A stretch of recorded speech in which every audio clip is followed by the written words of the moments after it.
दोस्तों कैसे हैं आप सब। मुझे उम्मीद है आप लोग बहुत अच्छे होंगे। दोस्तों आज हो चुका है 13 जून 2021। तो आज की बिहार की टॉप न्यूज लेकर आए हैं आपके लिए। दोस्तों वीडियो स्टार्ट करने से पहले आपसे एक रिक्वेस्ट है, अगर आप नए आए इस चैनल पर तो फिर चैनल को सब्सक्राइब करके बेल आइकन को भी प्रेस कर दीजिए और साथ में वीडियो को लाइक कर दीजिए, अपने दोस्तों के साथ शेयर भी कीजिए। तो चलिए दोस्तों स्टार्ट करते हैं आज की पूरे बिहार की टॉप न्यूज। दोस्तों बिहार में मानसून की एंट्री हो गई है। जी इस साल 12 साल बाद समय से पहले मानसून ने बिहार में दस्तक दे दी है। जी मौसम विभाग की ओर से मिली जानकारी के मुताबिक बिहार में दरभंगा के रास्ते दक्षिणी पश्चिमी मानसून का आगमन हुआ है। जी अगले 12 घंटे के भीतर मानसून पूरे बिहार को कवर कर लेगा। बिहार में 12 साल के बाद मानसून के बादल समय से पहले बरस रहे हैं। जी मौसम विभाग ने बताया है कि इससे पहले साल 2008 में समय से पहले मानसून के बादलों का प्रवेश हुआ था। जी 8 जून 2008 को मानसून समय से पहले बिहार में आया था। बीते बुधवार को मौसम विभाग ने अनुमान लगाया था कि पूर्णिया के रास्ते 13 जून को मानसून बिहार में एंटर कर जाएगा, लेकिन अनुमान से एक दिन पहले ही 12 जून को ही इसकी एंट्री हो गई है। दोस्तों केंद्रीय मंत्रिमंडल में जदयू को भी हिस्सेदारी चाहिए। ये बात कोई और नहीं बल्कि जदयू के राष्ट्रीय अध्यक्ष आरसीपी सिंह ने कही है। उन्होंने कहा है कि गठबंधन में एक दूसरे का सम्मान होना चाहिए। एनडीए के जितने भी घटक दल हैं उसे हिस्सेदारी मिलनी चाहिए। सम्मान पूर्वक हिस्सेदारी सभी घटक दलों का हक है। ऐसे में जदयू भी एनडीए के अहम पार्ट हैं, इसलिए जदयू को हिस्सेदारी मिलनी ही चाहिए। यह दरअसल केंद्रीय मंत्रिमंडल में विस्तार की सुगबुगाहट चल रही है। इसको लेकर प्रधानमंत्री स्तर पर चर्चा हो रही है। क्यास लगाया जा रहा है कि बहुत जल्द केंद्रीय कैबिनेट का विस्तार किया जाएगा। यह जेडीयू को केंद्र सरकार का बाहर से सपोर्ट है। यह केंद्रीय मंत्रिमंडल में इसकी हिस्सेदारी नहीं है। अब विस्तार की चर्चा हो रही है। ऐसे में आरसीपी सिंह का यह बयान काफी मायने रखता है। दोस्तों मशरूम उत्पादन के मामले में बिहार आज देश का नंबर 1 राज्य बन गया है। यहां पर बड़े पैमाने पर मशरूम की खेती हो रही है और किसान मोटी कमाई करने के साथ साथ रोजगार के अवसर भी उपलब्ध करा रहे हैं। हालांकि कुछ दशक पहले स्थिति ऐसी नहीं थी। डॉक्टर राजेंद्र प्रसाद कृषि विश्वविद्यालय समस्तीपुर के एक वैज्ञानिक डॉक्टर दयाराम की कोशिश का नतीजा है कि आज बिहार में हर साल 21,000 मैट्रिक टन से अधिक मशरूम का उत्पादन हो रहा है। मशरूम की खेती के लिए किए गए सफल प्रयासों के कारण ही डॉक्टर दयाराम को मशरूम मैन भी कहा जाता है। एक न्यूज चैनल से बातचीत करते हुए उन्होंने कहा है कि जब 1995 में मैंने विश्वविद्यालय ज्वाइन किया था तब मशरूम की चर्चा की थी। कुछ अधिकारियों ने कहा है कि आने वाले दिनों में मशरूम जरूरत बन जाएगा, लेकिन कुछ लोगों ने कहा है कि इसे छोड़िए, कुछ और कीजिए। लेकिन डॉक्टर दयाराम कहते हैं कि मेरा सोना जागना और खाना सब कुछ मशरूम ही है। मैंने जीवन ही मशरूम के लिए समर्पित कर दिया है। उन्होंने कहा है कि भले ही कुछ अधिकारियों ने मशरूम की महत्ता नहीं समझी हो, लेकिन बिहार सरकार ने मशरूम पर ध्यान दिया। दोस्तों अगले साल पंजाब में विधानसभा चुनाव को लेकर गठबंधन का सिलसिला शुरू हो गया है। यह चुनाव से पहले शिरोमणि अकाली दल ने शनिवार को घोषणा की है कि उसने राज्य में होने वाले चुनाव के लिए मायावती के नेतृत्व वाली बहुजन समाजवादी पार्टी के साथ गठबंधन किया है। अकाली दल के अध्यक्ष सुखबीर बादल ने कहा है कि बीएसपी यानी कि बहुजन समाजवादी पार्टी 117 में से 20 सीटों पर चुनाव लड़ेगी, जबकि बाकी सीटों पर उनकी पार्टी चुनाव लड़ेगी। जब बीएसपी सांसद सतीश मिश्रा ने इसे ऐतिहासिक बताया है। उन्होंने कहा है कि 1996 में बीएसपी और अकाली दल दोनों ने लोकसभा चुनाव लड़ा था और 13 में से 11 सीटों पर जीत हासिल की थी। इस बार गठबंधन नहीं टूटेगा। इससे पहले बीजेपी पंजाब में अकाली दल के साथ गठबंधन में 23 सीटों पर चुनाव लड़ रही थी। दोस्तों भोजपुरी सुपर गर्ल अक्षरा सिंह कल नालंदा जिला के करायपर सुराय प्रखंड में दिरीपर गांव गई, जहां एक वृद्ध महिला कौशल्या देवी और उनकी 8 वर्षीय पोती धर्मशिला कुमार शौचालय में रहने को मजबूर हैं। यह अक्षरा ने वहां जाकर हालात का जायजा लिया और फिर उन्हें आर्थिक मदद दी। यह अक्षरा सिंह ने वृद्ध महिला के इस हाल को दुर्भाग्यपूर्ण बताया और कहा कि यह घटना रोंगटे खड़े कर देने जैसा है। यह मैं शॉक्ड हूं कि इस बुरी मां के पास रहने को घर नहीं है। यह अक्षरा सिंह ने कहा है कि मुझे इस बुरी मां के बारे में जानकारी सोशल मीडिया के जरिए मिली। यह जानकर बेहद दुख हुआ कि एक बुरी मां के पास घर नहीं है और वह इतनी गरीब है कि उनके पास सर छिपाने को छत नहीं है, न ही उनके बुढ़ापे का कोई सहारा है। बस वे बिना मां बाप के 8 वर्षीय पोती के साथ रहने को मजबूर है। आज मैं यहां आकर उनकी मदद की और जरूरत पड़ी तो फिर आगे भी मदद करूंगी। साथ ही मैं लोगों से अपील करूंगी कि वे भी ऐसे जरूरतमंद लोगों की मदद करने को आगे आए। दोस्तों आसमान छू रही सरसों तेल के रेट में लगातार दूसरे दिन गिरावट देखने को मिली है। हालांकि यह कमी थोक भाव में हुई है। यह दूसरे तेलों के साथ सरसों तेल की मिलावट पर रोक के बाद बाजार में अन्य खाद्य तेलों की मांग कमजोर पड़ने से विदेशों में सोयाबीन, डीगम और कच्चा पाम तेल की कीमतों में गिरावट का रुख रहा है। दोस्तों उत्तर प्रदेश में कई दिनों से नेतृत्व में बदलाव की चर्चा जोरों पर चल रही थी, लेकिन सूबे की सीएम योगी आदित्यनाथ के 2 दिन के दिल्ली दौरे ने अब चर्चाओं पर विराम लगा दिया है। यह योगी आदित्यनाथ ने दिल्ली में प्रधानमंत्री नरेंद्र मोदी, गृह मंत्री अमित शाह और भाजपा के राष्ट्रीय अध्यक्ष जेपी नड्डा से मुलाकात की। इसके बाद शुक्रवार देर शाम प्रधानमंत्री नरेंद्र मोदी, जेपी नड्डा और फिर अमित शाह के बीच भी बैठक हुई। इधर उत्तर प्रदेश के मुख्यमंत्री योगी आदित्यनाथ की दिल्ली यात्रा के संदर्भ में समाजवादी पार्टी के अध्यक्ष और उत्तर प्रदेश के पूर्व मुख्यमंत्री अखिलेश यादव ने कटाक्ष किया है।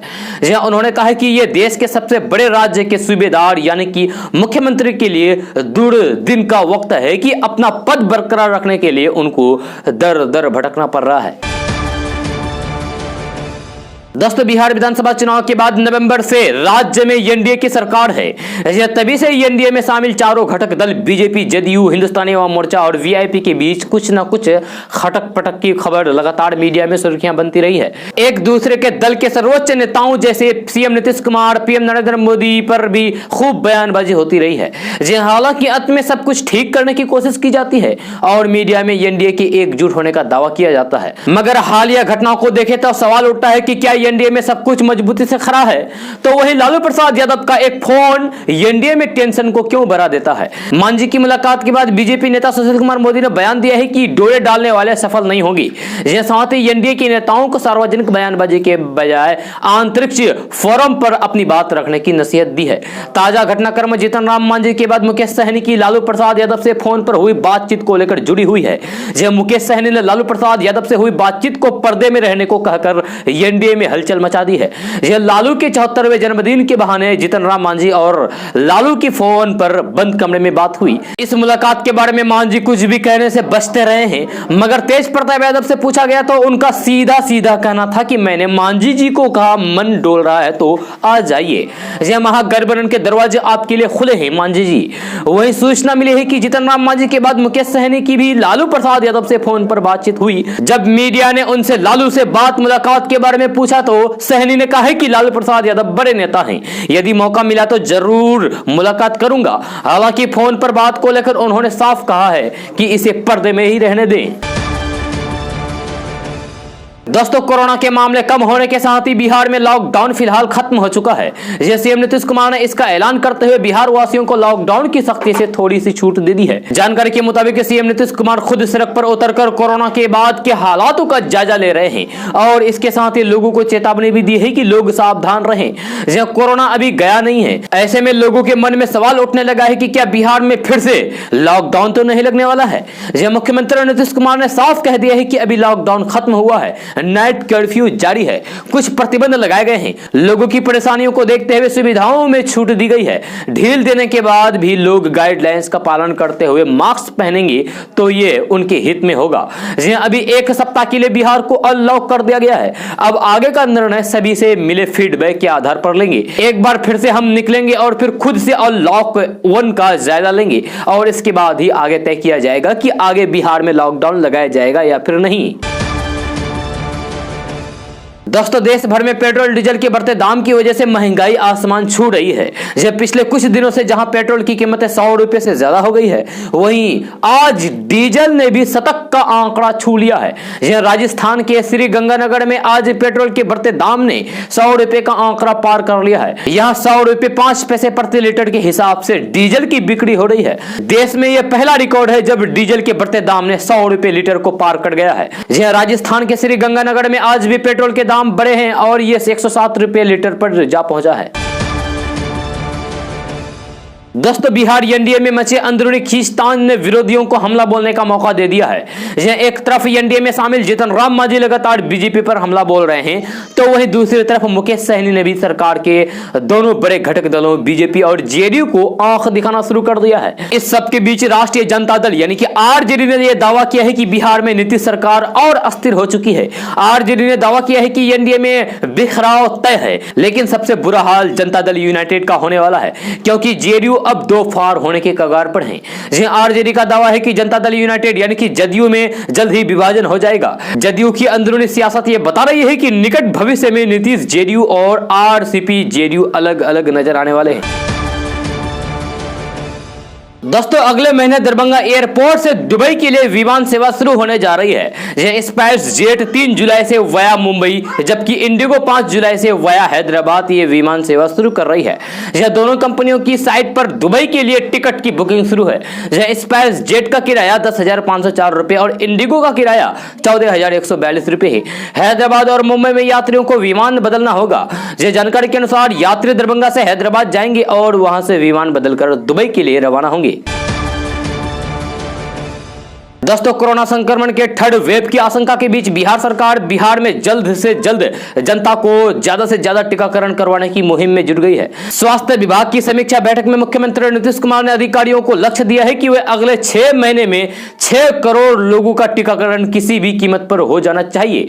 मुख्यमंत्री नीतीश कुमार ने कहा है कि लोगों को टीका लगाने के काम में जितने सरकारी कर्मचारियों की जरूरत है उतने लोगों को लगाया जाना चाहिए। उन्होंने इसको लेकर जागरूकता अभियान चलाने की भी आवश्यकता बताई है। दोस्तों, बीजेपी की राष्ट्रीय प्रवक्ता और बिहार की नीतीश कुमार की नेतृत्व वाली सरकार में उद्योग मंत्री सैयद शाहनवाज हुसैन ने लालू प्रसाद यादव को जन्मदिन पर बधाई तो दी, वहीं आरजेडी पर निशाना भी साधा। नीतीश कुमार के नेतृत्व में सरकार के 5 साल तक पूरी मजबूती से चलने का दावा किया और बंगाल में टूट को लेकर भी बेबाकी से अपनी राय रखी। शाहनवाज हुसैन ने समस्तीपुर में पत्रकारों से बात करते हुए कहा कि बिहार में एनडीए की सरकार पूरी तरीके से मजबूत है।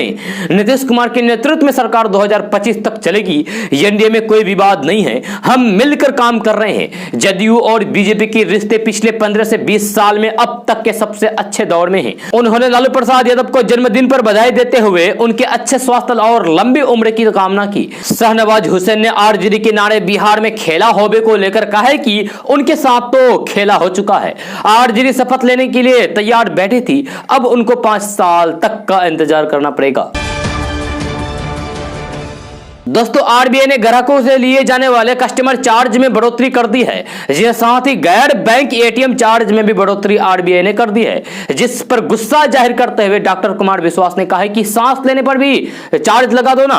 दरअसल आरबीआई ने एटीएम ट्रांजैक्शन पर कस्टमर चार्ज को बढ़ा दिया है, जिसके बाद कवि कुमार विश्वास ने ट्वीट करते हुए तंज कसा है और कहा है कि एक बार में ही क्यों नहीं सब खत्म कर देते, क्यों रोज रोज जलील करते हो। आपको बता दें कि कुमार विश्वास ने बीते दिन शाम के वक्त ट्वीट करके मामले पर अपना गुस्सा जाहिर किया है। उन्होंने कहा है कि सांस लेने पर भी रोक लगा दो, एक ही बार में झंझट खत्म करो, क्यों रोज रोज जलील कर रहे हो। कुमार विश्वास यही नहीं रुके, बल्कि उन्होंने यह भी कहा है कि लोगों ने खून पसीने बहाकर 4 पैसे कमाए हैं, कोई राजद्रोह का अपराध कर लिया क्या।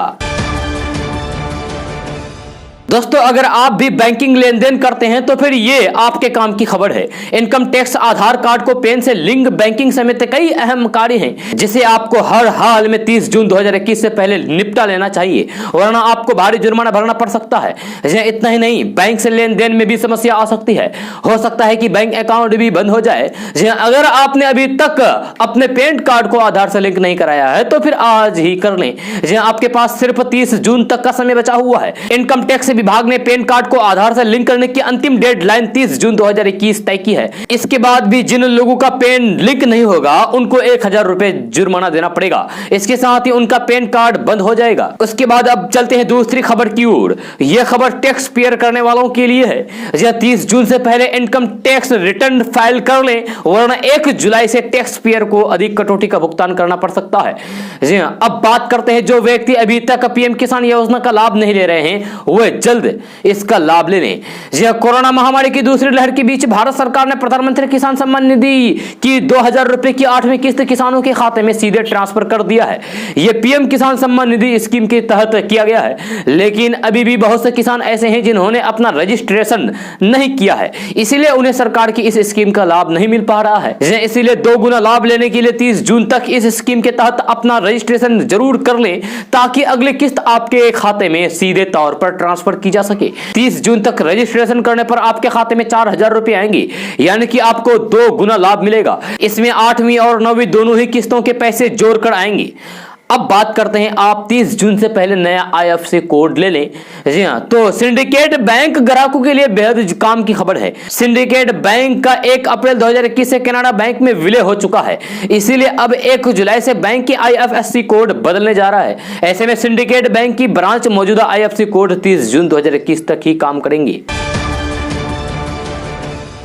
दोस्तों, बिहार के 13 IPS अधिकारी ट्रेनिंग के लिए हैदराबाद जाएंगे।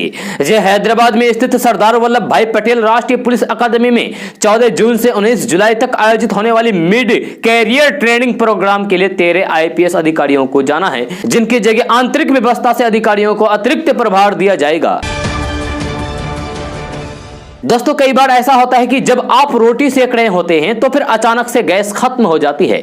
ऐसे में आपके पास दूसरा सिलेंडर है तो फिर आप बदल लेते हैं, लेकिन जिनके पास एक ही सिलेंडर होता है तो उनको पड़ोसियों से मदद मांगनी पड़ती है। इसीलिए आज हम आपको सिलेंडर में गैस है कि नहीं या कितनी गैस बची है इसके बारे में बताने जा रहे हैं। जी, कई बार ऐसा होता है कि जैसे जैसे चूल्हे में आंच कम आने लगती है तो हम ये सोचने लगते हैं कि गैस बदलने का समय आ गया है। फिर जल्दीबाजी में सिलेंडर हिलाकर देखते हैं कि उसमें गैस बची भी है या नहीं। जी हाँ, हम सिलेंडर के वजन के हिसाब से अंदाजा लगाने लगते हैं, लेकिन यह तरीका सही नहीं है क्योंकि सिलेंडर में गैस पानी का रूप ले लेता है। जी, ऐसे में उनका वजन सही होता है लेकिन गैस नहीं होती है। जी, आप सिलेंडर में बची हुई गैस का अंदाजा लगाना चाहते हैं तो फिर सूती का एक कपड़ा ले लें। इस कपड़े को पानी में अच्छी तरीके से गीला कर ले, फिर उसको पूरे सिलेंडर पर अच्छी तरीके से फेरें और थोड़ी देर इंतजार करें। अब जितने हिस्से में सिलेंडर गीला दिखाई दे रहा है इसका मतलब है कि गैस भी उतनी ही है। बाकी सूखा हिस्सा देखकर समझ जाइए कि वो गैस खत्म हो चुकी है। यह दरअसल सिलेंडर का खाली हिस्सा गर्म होता है, इसलिए खाली हिस्से का पानी जल्दी ही सूख जाता है। यह गैस से भरा हुआ हिस्सा ठंड होता है, इसलिए ठंडे हिस्से का पानी देर से सूखता है। दोस्तों, कोरोना की दूसरी लहर की वजह से देश की माली हालात खराब हुई है। इस दौरान जरूरी खर्चों में कोई भी कटौती नहीं की गई है। इस दौरान भी बच्चों की फीस भी परिजन दे रहे हैं। निजी शिक्षण संस्थान इसको लेकर अभिभावकों के पीछे पड़े हुए हैं, जिसको लेकर विपक्ष ने सरकार पर निशाना साधा है। कांग्रेस के प्रवक्ता राजेश राठौर ने कहा है कि बिहार में सब कुछ ऊपर वाले के भरोसे है, फीस के लिए अभिभावकों को मजबूर किया जा रहा है। ऐसे में अब सरकार को इस ओर काम करने की जरूरत है। दूसरी ओर आरजेडी ने भी निशाना साधते हुए कहा है कि राज्य में यानी कि बिहार में शिक्षा माफिया का राज चल रहा है। जी हां, आरजेडी नेता भाई वीरेंद्र ने कहा है कि बिहार में मेडिकल और निजी शिक्षण संस्थान दोनों मिलकर आम लोगों को लूट रहे हैं। सरकार का कोई भी नियंत्रण निजी शैक्षणिक संस्थान पर नहीं है। एक तरफ जनता के पास पैसे नहीं है, वहीं दूसरी तरफ जनता को मोटी फीस देनी पड़ रही है। केवल चर्चा से कुछ नहीं होने वाले हैं। समय रहते सरकार और विभाग को कदम उठाने की जरूरत है।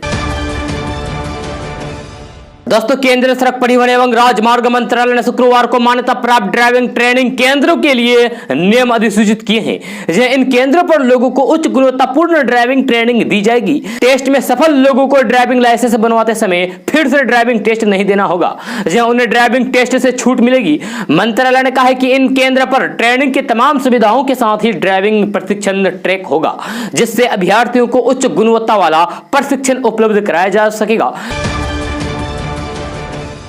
दोस्तों, उत्तर प्रदेश में अगले साल विधानसभा चुनाव होने वाले हैं, लिहाजा अभी से ही वहां की राजनीति में हलचल शुरू हो गई है। खासकर कांग्रेस के वरिष्ठ नेता जितिन प्रसाद के बीजेपी में शामिल होने के बाद अटकलों का दौर शुरू हो गया है। राजनीतिक गलियारों में दावा किया जा रहा है कि जितिन प्रसाद के बाद कांग्रेस के कई और नेता 2022 में चुनाव से पहले पार्टी का साथ छोड़ सकते हैं। दोस्तों, भाजपा को छोड़कर अपनी पुरानी पार्टी टीएमसी में वापस लौटने के बाद भाजपा के वरिष्ठ नेता मुकुल राय ने केंद्र सुरक्षा वापस लेने के लिए गृह मंत्रालय को पत्र लिखा है। यह सूत्रों के अनुसार गृह मंत्रालय ने अभी तक इसका जवाब नहीं दिया है। मुकुल राय ने शुक्रवार को अपने पुत्र शुभ्रांशु के साथ टीएमसी में शामिल हुए थे। बंगाल की मुख्यमंत्री ममता बनर्जी और फिर राज्य की सत्ताधारी पार्टी के अन्य नेताओं ने मुकुल राय की वापसी पर उनका स्वागत किया। पार्टी में औपचारिक रूप से फिर से शामिल होने से पहले मुकुल राय ने टीएमसी भवन में ममता बनर्जी के साथ मुलाकात की थी।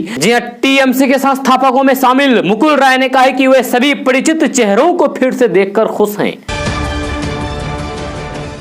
दोस्तों, कोरोना के कारण सरकारी खजाना पर दबाव काफी बढ़ गया है।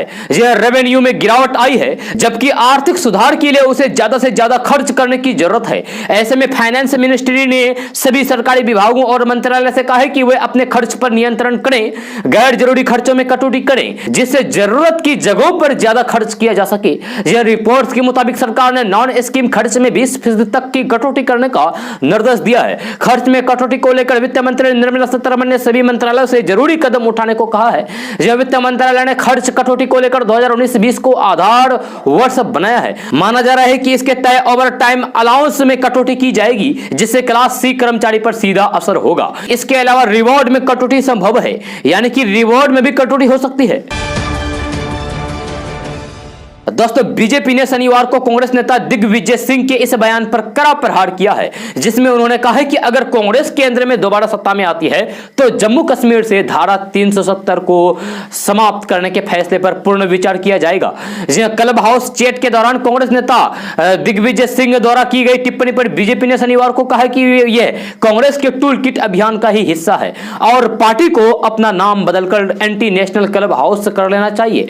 कांग्रेस के वरिष्ठ नेता दिग्विजय सिंह ने क्लब हाउस चैट के दौरान पाकिस्तान के पत्रकार से कहा कि जम्मू कश्मीर से धारा 370 हटाए जाने का मोदी सरकार का फैसला बहुत दुखद है। जम्मू कश्मीर में ना लोकतंत्र है और न ही कश्मीरियत है।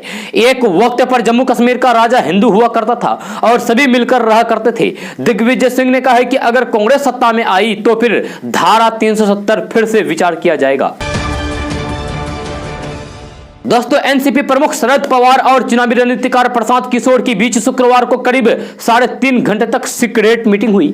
यह प्रशांत किशोर और शरद पवार के बीच बीजेपी के खिलाफ रणनीतिक बनाने पर चर्चा हुई। सूत्रों के मुताबिक शरद पवार के सामने एक प्रेजेंटेशन पेश किया। इस प्रेजेंटेशन में इस बात पर चर्चा की गई है कि कैसे गैर बीजेपी और गैर कांग्रेसी पार्टी लोकसभा चुनाव में अच्छा प्रदर्शन कर सकती है। यह जानकारी के मुताबिक प्रशांत किशोर ने शरद पवार को बताया है कि करीब 400 लोकसभा की ऐसी सीटें हैं जहां पर गैर बीजेपी और गैर कांग्रेसी पार्टियां अच्छा प्रदर्शन कर सकती है। साथ ही उन्होंने यह भी कहा है कि कांग्रेस की मौजूदा स्थिति ऐसी नहीं है कि वे अकेले बीजेपी को हरा सके। ऐसे में रीजनल पार्टी को एकजुट होकर बीजेपी के खिलाफ खड़े होने की जरूरत है।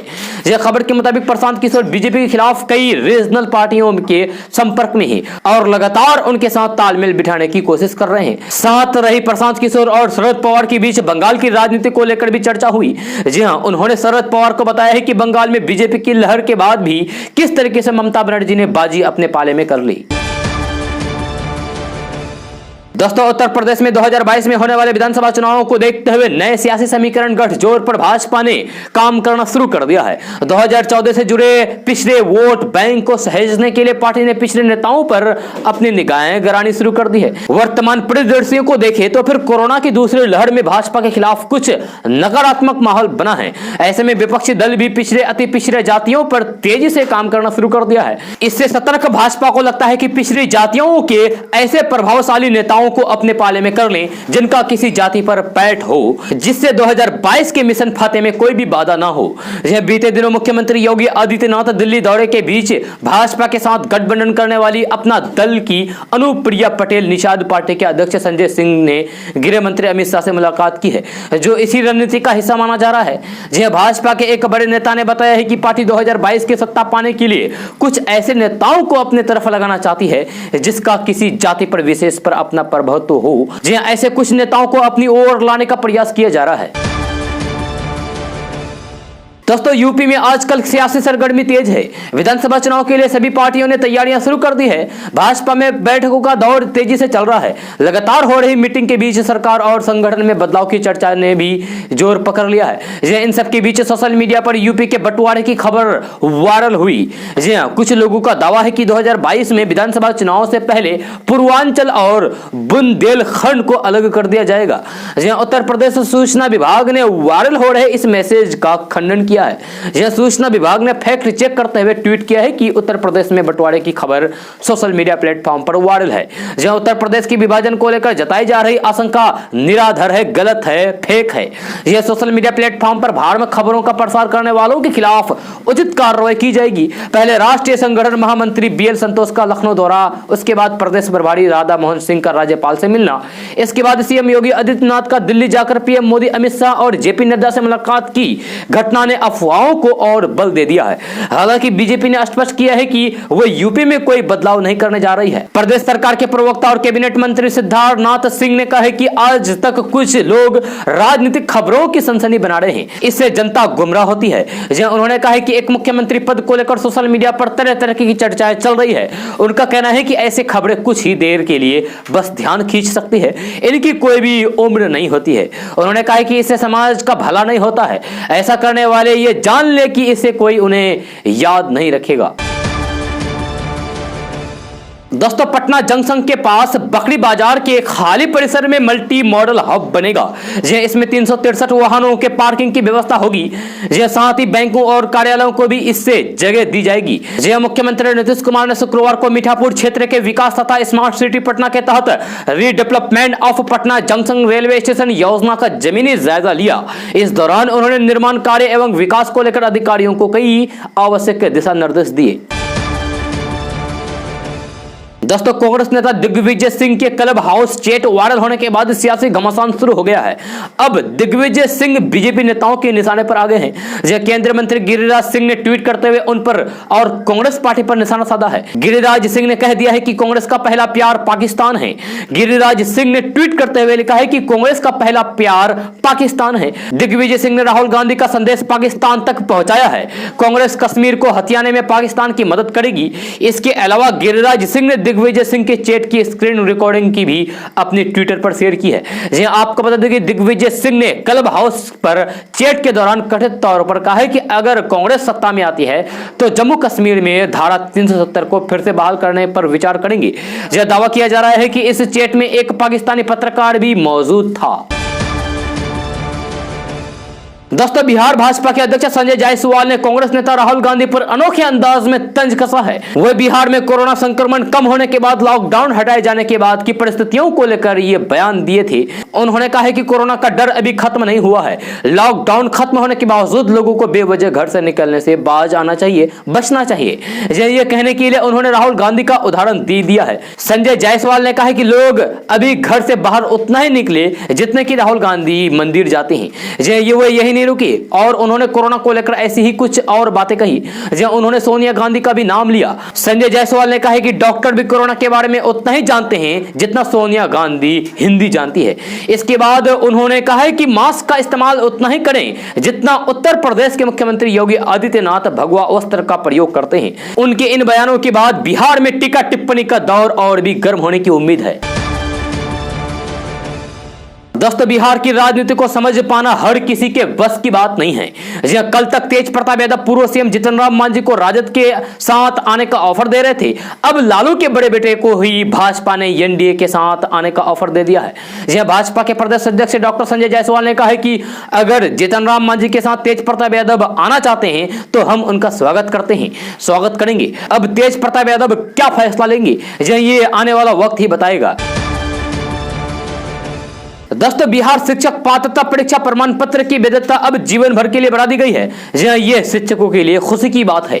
अब बिहार शिक्षा विभाग ने राष्ट्रीय अध्यक्ष शिक्षा परिषद के दिशा निर्देश के जवाब में एक आधिकारिक अधिसूचना जारी करके इस बात की जानकारी दी है। आपको बता दें कि टीईटी प्रमाण पत्र की वैधता अवधि पहले 7 साल की हुआ करती थी, लेकिन अब इसको लाइफ टाइम जिंदगी भर के लिए करा दिया गया है।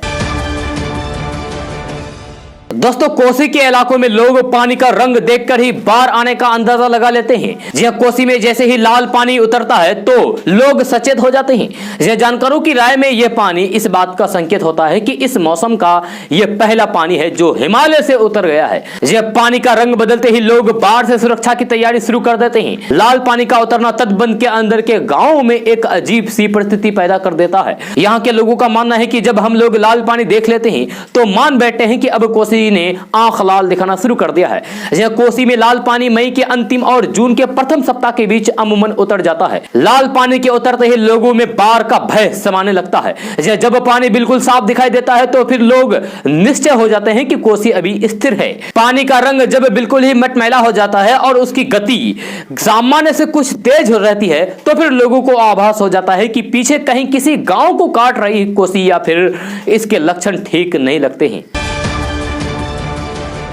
दोस्तों, अमूमन अपने गेहूं खरीद लक्ष्य से काफी पीछे रह जाने वाली बिहार ने मौजूदा रबी गेहूं खरीद सीजन में असाधारण प्रदर्शन किया है।